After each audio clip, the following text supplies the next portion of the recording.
Economic system is a means by which societies or governments organize and distribute available resources, services, and goods across a geographic region or country. Economic systems regulate factors of production, including capital, labors, physical resources, and entrepreneurs. An economic system encompasses many institutions, agencies, and other entities. In the economic system, we have several types of economic systems that are used in all countries, some using Islamic economics, capitalists, and so on. Next, socio-economic development incorporates public concerns in developing social policy and economic initiative. The ultimate objective of social development is to bring about sustained improvement in the well-being of the individual, groups, family, community, and society at large. It involves a sustained increase in the economic standard of living of a country's population, normally accomplished by increasing its stocks of physical and human capital and thus improving its technology. We will discuss socio-economic development in many terms which are for the environment, education, businesses, and wealth distribution. We also will discuss the comparative analysis of capitalist and Islamic economic systems and also in terms of socio-economic development. So, in this discussion, how far these both economic systems will affect the world, and which one is better according to personal views, comparison, and what is the importance of socio-economic development, pros and cons.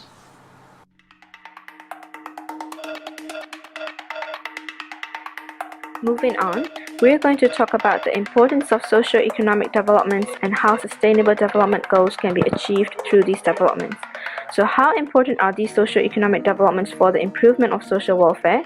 What are some of the factors that can contribute to these developments, and what kind of effects do these developments have? Socio-economic development plays a critical role in achieving both social and economic development. These developments can eventually lead to societies having higher living standards and achievement of sustainable development goals such as quality education, reduced inequality, sustainable cities and communities, and responsible consumption and production. Education is one of the important factors that is required for socio-economic development. The education systems plays a major role in the development of society and modern economies. Education provides better opportunities for income and enhanced living standards and helps in social development. Education during childhood is one of the foundations for the formations of human labor force quality. Higher levels of literacy leads to greater economic output, higher employment levels, better health, and better social structures. Environmental impact of economic growth includes the increase in the consumption of non-renewable resources, higher level of pollution, global warming, and the potential loss of habitats. However, not all forms of economic growth can cause damage to the environment. Individuals, businesses, and the government must take the necessary measures to reduce these negative consequences which results from the consumption and production. Economic growth which results from the improvement of technology will increase efficiency and will increase the output with lower pollution. Higher economic growth means a rise in real income which allows individuals to devote resources to protecting the environment and reduce the amount of pollution. Government may also take several measures to prevent these negative externalities, which includes pollution permits to avoid excess pollution. Technology advancements such as replacing cars running on petrol with electric cars will cause a reduction in the environmental impact. Through this, we can achieve the sustainable development goals of sustainable cities and communities, as well as responsible production and consumption. Income disparity between the rich and poor is one of the major problems faced by most of the third world countries. Income distribution can have a huge impact on the human resources structure and on life satisfaction and motivation to work. These issues of income inequality can have several drawbacks on the economic growth of the country. Inequality arises as industrialization begins, where the gap widens as factory workers earn higher than those of farmers. Increase in the level of income inequality have a long-run adverse effect on the level of GDP per capita as well as GDP per capita growth. Additionally, income inequality reduces the ability of the people to invest, which decreases the overall investment of the country and will bring the production down. Inequality is also a key issue for education. It can prevent poor people from investing in their education.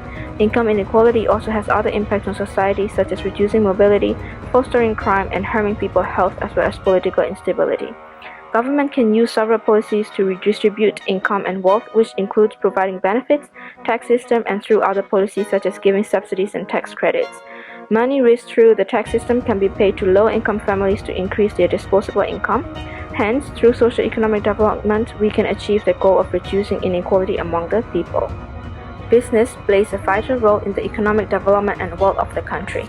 Business is extremely important to a country economy because businesses provide both goods and services and jobs. They do things much more efficiently than individuals working on their own. Everything that we use in our daily life is produced and sold by businesses.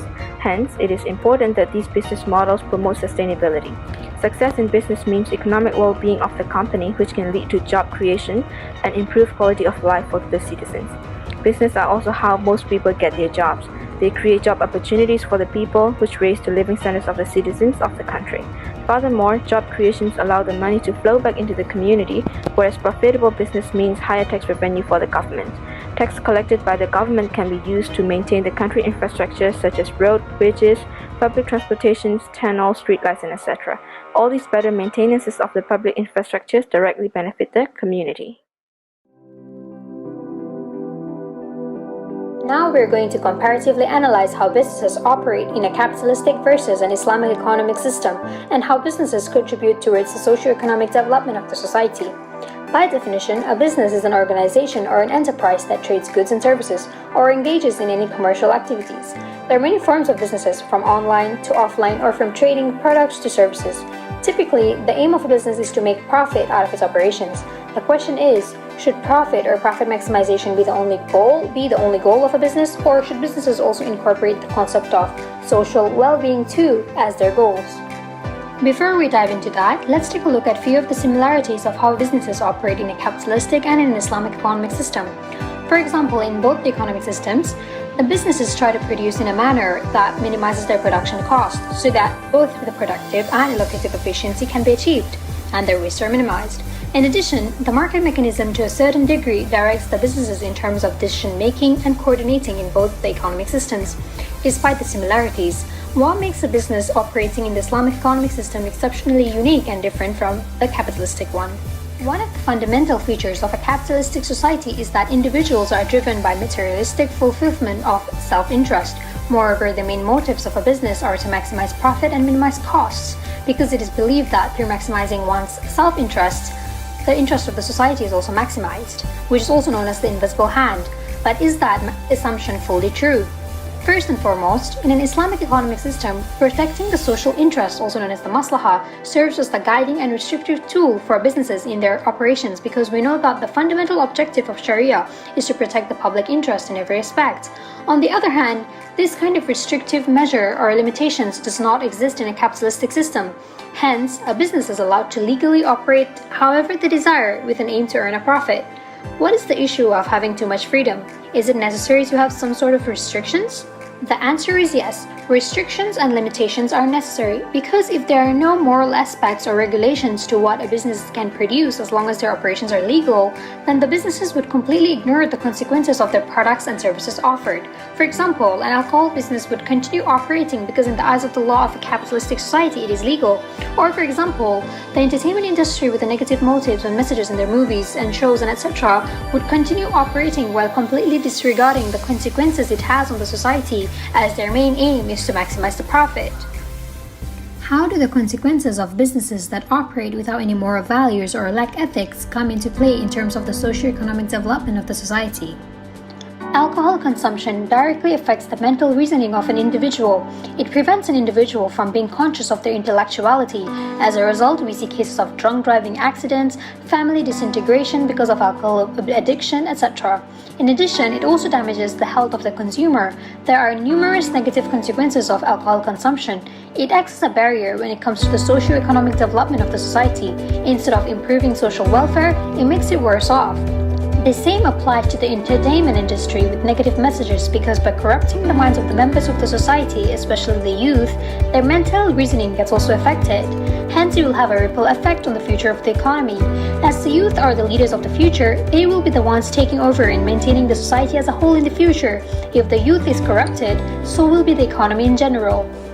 That is exactly why protection of the public interest is the main objective of the Sharia, which serves as a guiding tool and a restrictive measure for businesses on how they should operate so that they promote social well-being and not cause any harm to the interest of the society as a whole.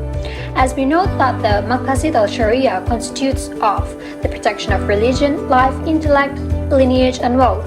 Therefore, businesses are not allowed to operate in such a manner that defies these particular components. As for example, businesses are not allowed to engage in the trading of alcohol because it goes against the objective of protection of intellect, as one who consumes alcohol loses control of their consciousness or intellectuality. Some people might argue that alcohol does have benefits to a certain extent, but regardless, it is still prohibited in Islam because based on the legal maxim, it is concluded that repelling an evil or mischief is preferable to the acquisition of its benefits. In Islam, decision-making and actions are integrated with ethics. Businesses in an Islamic economic system operate in a manner where the main goal is not profit maximization, nor is it fulfilling one's materialistic self-interest like how it is in the capitalistic society. Rather, the main goal is to attain falah, which is happiness here and the hereafter. Their main goal goes beyond worldly life. The individuals acknowledge that their business dealings in this world will have its consequences in the hereafter.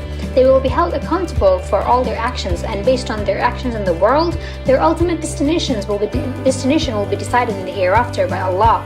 Even Muslim scholars have argued that if the purpose of a business does not serve the society, it is considered illegitimate. Although profit is seen as a positive outcome for it being able to stimulate economic activities and enhance social welfare, it should not be viewed as the one and only goal that a business should aspire to maximize. Because if profit maximization is the only goal, it tends to result in exploitation and manipulation in the marketplace and results in accumulation of wealth in the hands of a few, which further increases the inequality in the society. It is also highlighted in the Quran, O children of Adam, take your adornment in every masjid, eat and drink, but be not excessive. Indeed, he likes not those who commit excess. Therefore, in Islam, profit maximization is condemned due to its negative consequences on the society and Islam's heavy emphasis on the concern of social welfare. In Islam, the concern for the social welfare is a much more superior objective of them all because at the end of the day, every one of us is a member of a broader community where our betterment is interrelated. Is education. Education is the process by which society liberally transmits its accumulated knowledge, skills, and values through institution. In Arabic language, three terms are used for education. First is ta'alim. It is widely used to denote knowledge that being sought through instructions and teaching. Next, tarbiyah is a state of spiritual and ethical nurturing in accordance with the will of God, while ta'adib suggests a person's development of social behavior. The Islamic system of education is based on Quran and focuses on the development of society, the development of both the intellectual as well as rational sciences, also the utilizing of all the facilities that God has given in this earth. And all must be provided free of charge to the people. The leader is responsible for taking care of his people, not burdening them. Ibn Sina and his What about the capitalist system? Capitalism is an economic system in which private entities own the factors of production. They are capital goods, natural resources, labor, and entrepreneurship. Owners control the factors of production and derive income from it. Capitalism incentivizes people to maximize the amount of money they earn through competition. Everyone has full freedom to control economic activities with the aim at making profit. Learning is considered a secondary in the process of education. The school and institution are run for private profit. Education is a very expensive luxury, so it cannot be reached with the amount of money one possesses. Schools are central institutions of modern capitalist society. Students became the commodified, dehumanized, and became objectified by the institution because they only represent a financial commodity in the institutions. The idea of equal opportunity under the capitalist system is in itself a mistake. It proved to be very efficient in creating an unequal society where a few accumulate wealth while the living standards of the majority are in a steady decline. The education industry in this capitalist system has assumed a new role, the divider of our society. And now we are going to show how an Islamic economy and a capitalist economy act to save our nature. The Islamic economy aims to protect the nature. Islamic principles include less violence and greater stability of the universe. It is through this relationship that Allah has forbidden the misuse and abuse of nature, which if ignored can bring negative effects to all living creatures in this universe. Islamic economics provides an alternative approach to development based on fairness and equity in the distribution of resources. According to Islamic law, human business activities, including investments, must comply with the teachings of the Sharia, which prohibit waste and excessive use of natural resources, and anything that harms the environment, for example pollution, which is a big issue nowadays. Environmental awareness and protection of natural resources is an integral part of Islamic beliefs. The overcoming environmental crisis and mitigating the impact of climate change from an Islamic perspective is underpinned by defining the role of humans as trustees and caliphs. Islam views the environmental challenges as an indicator for a moral and ethical crisis. Protection of the environment is essential to Islamic beliefs, and mankind has responsibility to ensure safe custody of the environment. The Islamic perspective on environment protection reflects a positive image about Islam and how it embraces every single matter the human face on earth. The Islamic attitude towards environment and natural resource conservation is not only based on prohibition or of overexploitation, but also on sustainable development. Islam is against the cutting or destruction of plants and trees unnecessarily, as it is evident in the following hadith. Abdullah ibn Habash reported that Prophet said, "He who cuts a low tree without justification, Allah will send him to hellfire." However, in a capitalist system, production and consumption are driven so that the system can survive, rather than to meet social needs and enhance environmental well-being. Because the system requires a constant growth, excessive natural resources are depleted and unsustainable levels of waste are created. Because of the need for constant growth has led to the interruption of a complex natural cycle that took millions of years to develop. This has created a rift in the metabolism between society and the nature. Capitalism does come in many variants, and some forms of capitalism are certainly less environmentally or socially damaging than others. The dominant capitalist economic system is unsustainable and is not in doubt. It has contributed to the bridging of several ecological boundaries in relation to climate change, biodiversity loss, and nutrient enrichment, at the same time as damaging the natural system that sustains it. Capitalism is also leading to increasing inequality, in turn creating social tensions that makes it still more exposed.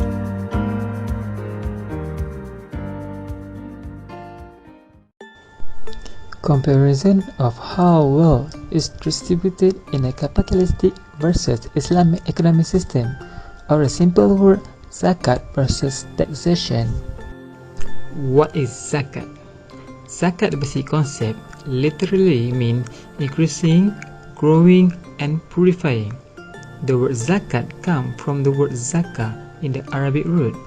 It is also defined as a compulsory levy imposed on a Muslim to take excess money or wealth from the Muslim society, comparatively well-to-do member, and to give to the poor and the needy. This religious act will lead to the increased prosperity in this world by giving zakat to the rightful receiver. On the spiritual point of view, his payment purifies and cleanses the payer on arrogance, selfishness, greed, because he gives something he loves only to receive blessing from Allah. What is tax?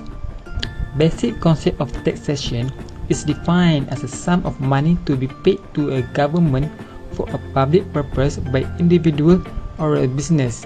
It is also defined as an obligation imposed on the citizen by the state. In zakat, levy is sanctioned by Allah on Muslim, while tax by government on citizen. Zakat law focus on a general guidance from the Quran. However, Islam allows for a great flexibility in using human reasoning to solve new problems. The use of jury's logic to find solution to a new issue taking into account Islam meaning and the spirit is known as the ijtihad. Both of these part of the extensive Islamic legal system, which is very much required to extract any Sharia law. Taxation law are followed from what as the government state. It are changing from the time to time according to the economic status, as the power to impose tax is generally recognized as the right of the government. The tax law is easier to be amended, while the zakat law relatively difficult to be amended, since it's based on the revealed doctrine. The source of regulation of zakat are based on Al-Quran, As-Sunnah, Ijma, Qiyas, and for the tax, the source determined by the government of the time and place. It is fair to infer from the preceding that zakat and taxation are two distinct terms. Though there are few elements of similarity, taxation was an integral part of the scheme based on the Malaysia fiscal procedure compared to zakat, where the former is implemented and the tax law are strictly applied through the country. True though, for many Muslims, zakat has always been a pillar of Islam, and it has ceased to be so in reality. Thus, Muslims around the world have a significant role to play in working for the re-establishment of this faith on earth. We have seen the rise and fall of many systems in the history of human civilization. When the socialist system destructs, the capitalist economy emerges and becomes the strongest system in the world. The theory of capitalism is applied by most countries in the world, as people believe this theory will create justice and the welfare of all parties. But capitalism is not good enough, as it is just focused on self-interest that determines the economic system to corruption and greed. Not just that, in this system, there are activities like waste, exploitation, cheating on skills, and many more which contradict with the Islamic system. Unconsciously, this leads to the misery of people and economic ruin. By implementing the Islamic system, we can bring justice and welfare for all mankind, because this system is also recognized as Sharia economy, as it can gain the blessing of both the world and the hereafter. Maintaining and keeping proper commitment into the market and continuing momentum to contribute to the overall human life shows Islamic economy has magnificent and good performance. Nowadays, this system begins to attract people, as it is proven more excellent than other systems. For example, in Islamic banking, it is clear from interest charge, which is not a burden to people and makes them free from interest. The system is also more sustainable, and there is no inequality and has economic freedom in it. And it is the best alternative economic system that should replace the system of capitalism.